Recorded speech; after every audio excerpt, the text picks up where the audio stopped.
नमस्कार दोस्तों, कैसे हैं आप सभी? उम्मीद करता हूं कि आप सभी अच्छे होंगे। तो वेलकम टू अनदर सेशन। आज का सेशन नंबर 24। इस गाड़ी को हम धीरे-धीरे पूरे 100 सेशन तक लेके जाएंगे। Don't worry about it. So आप सभी का स्वागत है पीटी एजुकेशन के यूट्यूब चैनल पे। और आज का जो हमारा टॉपिक है वो है टेक वॉर।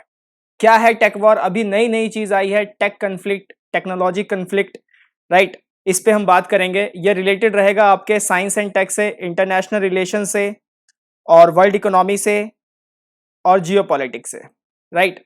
इस पे हम आज चर्चा करेंगे, देखेंगे। आज का जो हमारा सेशन है वो है 5 फॉर्मेट में, 5 बिंदु हैं जिसमें हम आज का सेशन कवर अप करेंगे। पहला है वर्ड्स ऑफ द डे, दूसरा है न्यूज एनालिसिस, तीसरा है न्यूज क्लिप, चौथा है पर्सनालिटी ऑफ द डे, और पांचवा है question of the day, right?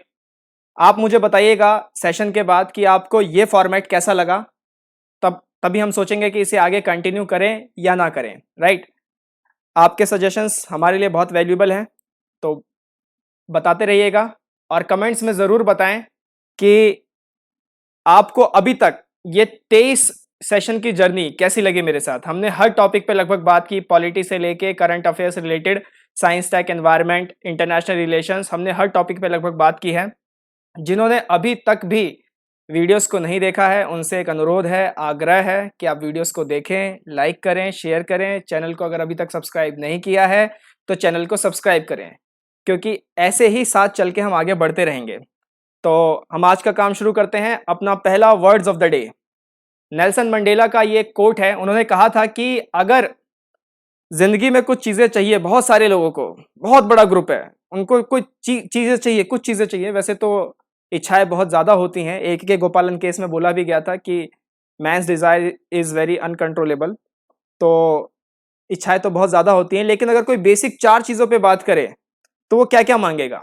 पहला, सेफ एनवायरनमेंट, दूसरा, काम करने की क्षमता, तीसरा, गुड पब्लिक हेल्थ, चौथा, गुड एजुकेशनल अपॉर्चुनिटीज। ये नेल्सन मंडेला ने कहा था। इसी का एक हिंदी फॉर्मेट हमारे यहाँ लॉन्च हुआ भारत में, और वो था रोटी कपड़ा और मकान, राइट? तो ये है वर्ड्स ऑफ द डे। क्यों लेके आया हूँ? क्योंकि ये आपको आगे एसेज लिखने में, आज यूपीएससी एग्जाम का भी, सिविल सर्विस एग्जाम का भी एडमिट कार्ड आ चुका है। तो ये आपको एसेज लिखने में, अगर आप प्री क्वालिफाई करते हैं तो मेंस में आपको ऐसे लिखने में मदद करेगा। कुछ कुछ टॉपिक्स पे, कोर वैल्यूज पे आप इस पॉइंट्स को, इन कोट्स को आप उसमें डाल सकते हैं, तो इससे आपकी काफ़ी हेल्प होगी, राइट? Next, news analysis. जैसा मैंने आपको बताया था कि क्या है हमारी न्यूज़, तो हमारा न्यूज़ है यूएस चाइना टेक वॉर। दिख ही रहा होगा, अभी इनका ट्रेड हुआ था, अब ये टेक वॉर पे आ गए हैं। पता नहीं बेड़ा गर्क करके रखेंगे ये लोग।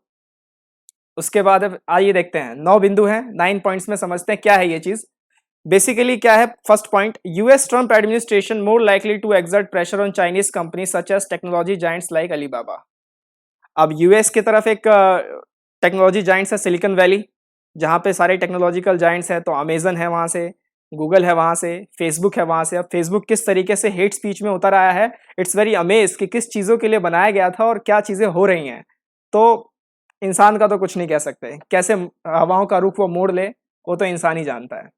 तो यूएस ट्रंप ने क्या किया है कि चीन की कंपनीज पे प्रेशर बनाना शुरू कर दिया है। यूएस का जो ट्रंप एडमिनिस्ट्रेशन है, बेसिकली मिस्टर डोनाल्ड ट्रंप, तो उन्होंने प्रेशर बनाना शुरू किया है। कई लोगों का एलिगेशन है, कई एक्सपर्ट्स का एलिगेशन है कि ये एक तरीके से इलेक्शंस है, तो ये एक पॉलिटिकल स्टंट है उनका। लेकिन देखेंगे क्या होता है इस पे आगे। हुआ क्या था? हुआ ये था कि ट्रंप ने टिकटॉक के जो चाइनीज ऑनर है बाइट डांस, बेसिकली टिकटॉक की जो कंपनी है, टिकटॉक की कंपनी का जो नाम है वो है बाइट डांस। तो बाइट डांस को बोला कि आप हमारे टिकटॉक, यानी यूएस के टिकटॉक ऑपरेशंस में आप डाइवेस्ट करें, डिसइन्वेस्टमेंट करें विद इन 90 डेज। तो और साथ ही साथ बहुत सारी टेलीकम्युनिकेशंस चाइनीज कंपनी पे उन्होंने लाइसेंस, स्पेशल लाइसेंस लगा दिया फॉर ऑब्टेनिंग सेमीकंडक्टर्स। तो एक तरीके से ये जो सारी चीज़ें कर रहे हैं यूएस में, वो ग्लोबल वैल्यू चेन को भी, जो जीवीसीज हैं उसको भी डिस्टर्ब करेंगे। तो बेसिकली एक तरीके से प्रेशर बनाने का काम किया जा रहा है टेक्नोलॉजी के ऊपर। ये आप ध्यान रखिएगा कि ये स्पेशली टेक्नोलॉजी के ऊपर, पहले टिकटॉक रिलेटेड, फिर उसके बाद special licence for Chinese telecommunications. तो ये सब करके वो बेसिकली एक प्रेशर क्रिएट कर रहे हैं चीन के ऊपर, राइट? इसके बाद फोर्थ पॉइंट कहता है कि China is also ready to safeguard the legitimate and legal rights and interest of Chinese telecommunication. तो चीन की तरफ से भी आया है कि जवाब कि हम भी अपने टेक्नोलॉजिकल और टेलीकम्युनिकेशंस बेसिकली आईपीआर वैल्यूज को प्रोटेक्ट करने के लिए बाध्य हैं और हम रेडी हैं उसके लिए। तो ये आप देख ही रहे हैं कि किस तरीके से ये जो स्टेटमेंट्स हैं क्या करवा सकते हैं। जैसे अभी हाल ही में जो यूएस के सेक्रेटरी हैं माइक पॉम्पियो, उन्होंने उनका स्टेटमेंट आया था कि जो चाइनीज़ कंपनीज हैं वो क्या कर रही हैं कि वो अपने हमारा जो पर्सनल इंफॉर्मेशन है डेटा उसको वो ग्रैब कर रही है by using their cloud based systems, जैसे कि Alibaba, बायदू, China mobile, China telecom, Tencent. तो इसके थ्रू वो क्या कर रही है कि जो अमेरिकन्स हैं उनका डेटा लेके जा रही है, सेंसिटिव पर्सनल इंफॉर्मेशन लेके जा रही है। अब ये तो हो गया चीन यूएस के साथ कर रहा है, ये दो बहुत बड़े देश हैं। यूएस वैसे ही टेक्नोलॉजिकल बहुत एडवांस है एज कम्पेयर टू इंडिया। आप इंडिया के रिस्पेक्ट में सोचिए कि इंडिया का क्या नुकसान हो रहा होगा। और हाल ही में जो इंडियन एडमिनिस्ट्रेशन है उन्होंने 59 चाइनीज ऐप्स को बैन किया था, राइट। और उन्होंने भी यही रीजन दिया था कि due to protecting the most sensitive personal information of Indian citizen, तो हम ये बैन कर रहे हैं, राइट। तो किस तरीके से इंटरनेशनल रिलेशंस में उठापटक होती रहती है, ये देखने लायक होती है। मेन बात यह है कि जो लोग ये सोचते हैं कि इंटरनेशनल रिलेशंस आर मतलब वो एक तरीके से स्टैटिक है, वो गलत है। इंटरनेशनल रिलेशन स्टैटिक नहीं है, दे आर फ्लूइड। और कोई भी किसी को मान नहीं रहा है, किसी को अपना समझ नहीं रहा है, सब पर्सनल इंटरेस्ट, सेल्फ इंटरेस्ट में जुड़े हुए हैं, राइट। तो ये एक बात जो हमें समझनी चाहिए इंटरनेशनल रिलेशंस को लेके। इसके बाद जो फिफ्थ पॉइंट है वो कहता है कि this new tech conflict between China and USA, that new tech कि टिकटॉक और उसके बाद special licence system will impose serious consequences on global technological landscape. बिल्कुल, आप जीवीसी सिस्टम को अगर डिसरप्ट करोगे तो सभी सभी डिसरप्ट हो जाएंगे ना। साउथ कोरिया भी होगा, भारत भी होगा, सिंगापुर भी होगा। तो क्योंकि सबसे मिलके कुछ ना कुछ चीज़ें, कोई किसी में एक्सपर्ट है, कोई किसी में एक्सपर्ट है, तो वो कंपैरेटिव एडवांटेज थ्योरी यहाँ पे सामने आती है। इसके बाद जो सिक्स पॉइंट है वो कहता है emerging technologies like 5G, AI, nano technology, robotics are becoming more integral to the way major powers perceive their geopolitical and geo economic agendas. अब जैसे आप इसके लिए आप फेसबुक का एग्जांपल देख लीजिए कि किस तरीके से फेसबुक हेट स्पीच में और जो कैंपेनिंग्स हैं, जो वर्चुअल कैंपेनिंग्स हैं। तो अभी हमने एक बिहार असेंबली इलेक्शंस पे भी लेक्चर किया था, वहां मैंने आपको बताया था कि ईसीआई ने किस तरीके से वर्चुअल कैंपेनिंग के लिए कुछ भी गाइडलाइन नहीं दी कि वर्चुअल कैंपेनिंग कैसे करनी है, क्योंकि उसमें एक पार्टी जो स्ट्रांग पार्टी है उसको एक बहुत बड़ा एडवांटेज मिल जाता है परफॉर्म करने के लिए। और वर्चुअली जो किसी के पास पहुंच गया, वर्चुअली तो बहुत ही आसान है, आपके मोबाइल में चीज़ें आ रही हैं अब तो, ठीक है। तो ये सारी जो चीज़ें हैं, किस तरीके से टेक्नोलॉजी जो है वो जियो पॉलिटिक्स को और जियो इकोनॉमिक एजेंडाज को चेंज कर रहा है, ये बहुत ही एक देखने वाली बात है।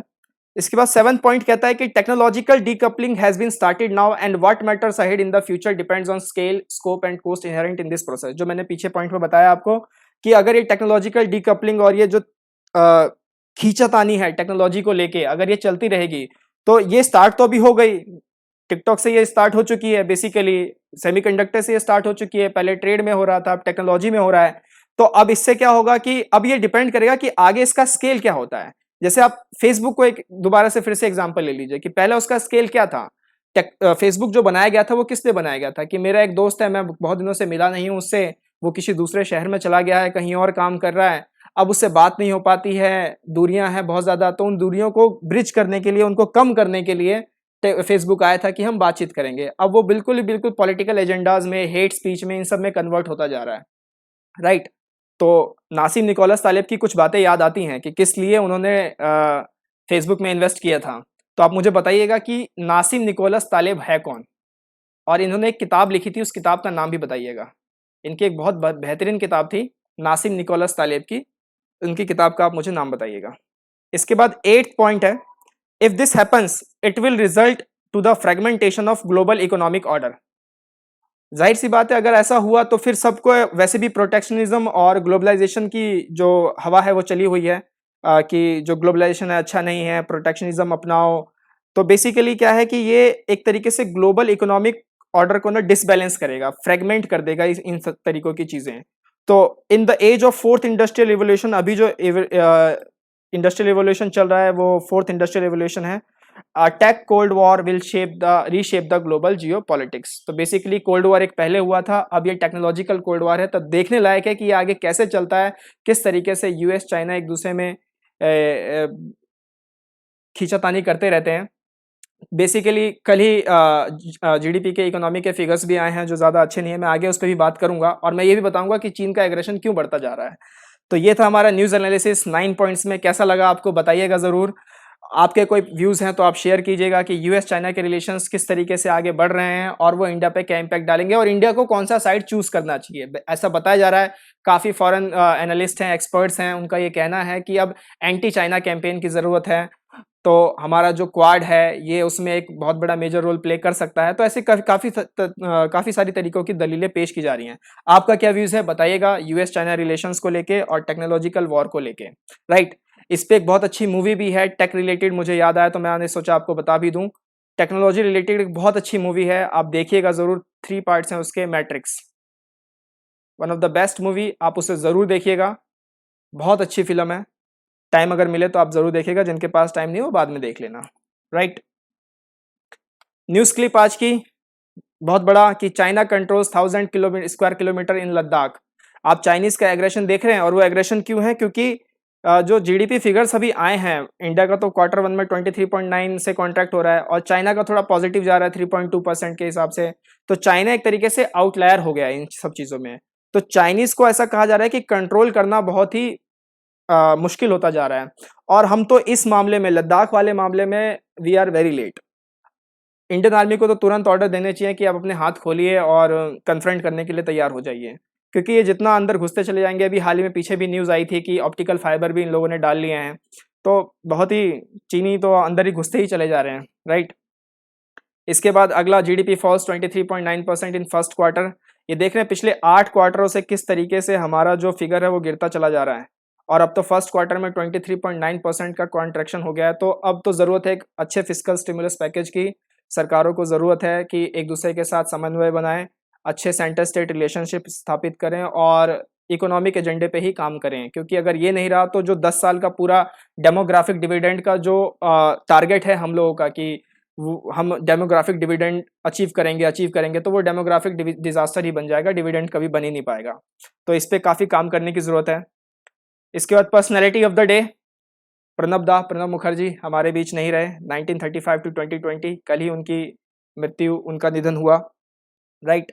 उनका कहना था आई लाइक लॉन्ग वॉक्स, लंबी जो कदमें हैं, चाल हैं, उनको पसंद है।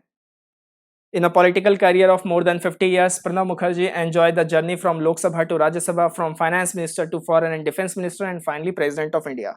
तो आज के लिए आपका दूसरा सवाल कि जो 1991 के रिफॉर्म्स हुए थे, उसमें एक ट्रायोलॉजी थी, एक ट्रिनिटी थी। उन ट्रिनिटी का आप नाम बताइए। उन ट्रिनिटी में से तो दो का चेहरा तो यहीं पे दिख रहा है, ये 2 लोग तो यहीं पे दिख रहे हैं। तीसरे कौन थे, उनका नाम मुझे बताइएगा। तो 1991 का जो रिफॉर्म्स किया गया था, इकोनॉमिक रिफॉर्म्स, उसमें 3 लोग शामिल थे। एक तो प्रणब मुखर्जी हो गए और एक हमारे डॉक्टर मनमोहन सिंह हो गए। तीसरे कौन थे बताइएगा मुझे। और साथ ही साथ मुझे आप बताइएगा कि आप में से जितने भी इस वीडियो को देख रहे हैं, how many are you from Bengal, Bengal से कितने हैं। तो हमारे बंगो बंधु कितने हैं ये हमें ज़रूर बताइएगा, राइट। इसके बाद आपका question of the day, interesting question है, करंट अफेयर रिलेटेड क्वेश्चन है, एग्जाम में पूछा जा सकता है। पहला स्टेटमेंट है, ministry of environment, forest and climate change has developed the world's largest solar tree. दूसरा statement, the renewable energy target of India is 450 gigawatt by 2030। Which of the following statements are correct. आपके सामने options है and the correct option is C. हमने एक lecture solar पे भी किया हुआ है कि किस तरीके से सोलर एनर्जी का, सोलर टेक्नोलॉजी का एक समिट होने वाला है 8 सितंबर को। तो दूसरा स्टेटमेंट तो बिल्कुल सही है। 2030 तक का हमारा टारगेट 450 गीगावाट का है। पहला गलत क्यों है? पहला गलत इसलिए है क्योंकि ये ministry of environment, forest and climate change नहीं है, ये ministry of science and tech है, जिन्होंने वर्ल्ड का सबसे लार्जेस्ट सोलर ट्री डेवलप किया है, अभी हाल ही में डेवलप हुआ है, राइट। तो ये आप ध्यान रखिएगा। तो ये आज का क्वेश्चन था। कैसा लगा आपको ये फॉर्मेट ज़रूर बताइएगा। मैं ऐसी चीज़ें आपके लिए लाता रहूँगा। Words of the day, news analysis, news clip, personality of the day, question of the day, right. आज के लिए मेरी तरफ से इतना ही। कुछ वंडरफुल पीटी रिसोर्सेज हैं, इनका आप यूज़ करते रहें। यहाँ पर अगर आपको हमारा एफर्ट पसंद आ रहा है तो आप कंट्रीब्यूट भी कर सकते हैं, ये वो लिंक है कंट्रीब्यूशन की। Till then take care, bye bye, नमस्ते, जय हिंद।